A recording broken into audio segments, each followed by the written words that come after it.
A fire season is in full swing in the Rogue Valley with some hot temperatures expected this weekend. One area particularly prone to fire danger is the 22-mile-long Bear Creek Greenway that runs through much of Jackson County.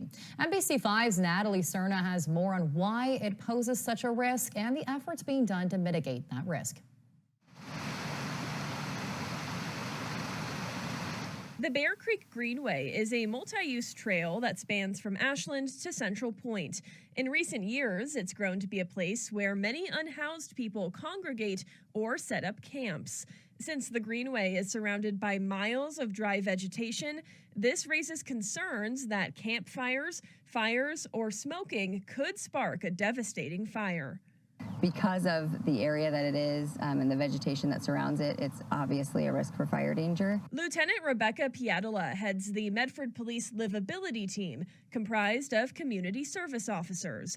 They perform weekly outreach on the Greenway and downtown corridor, connecting people with social services. They also enforce citations for criminal activity, which includes sparking any source of ignition on the Greenway. Part of our job is to educate those folks on the ordinances as well. So if they're unfamiliar with the use of the ignition source and the inability to do so, we're going to educate them as well with issuing a citation or something of that nature. Each individual city has jurisdiction over their portion of the Greenway, which is why it's so important for these agencies to communicate with each other. We take that very seriously this time of year, and if we see folks having those, we will trespass them from the Greenway. Director of Jackson County Roads and Parks, Steve Lambert, says protecting the Greenway from fire danger is a team effort. Yeah, a good example of that is a recent project we did with the cities of Phoenix and Talent, where we received a Oregon State Fire Marshal grant to be able to do some fuel reduction on the Greenway between Ashland and Phoenix. There are other large-scale fire prevention efforts underway. Jackson County works to maintain vegetation and is currently removing invasive species and highly flammable blackberries from the area.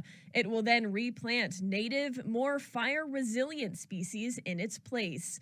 Additionally, city weed abatement programs promote private landowners near the Greenway to maintain defensible space.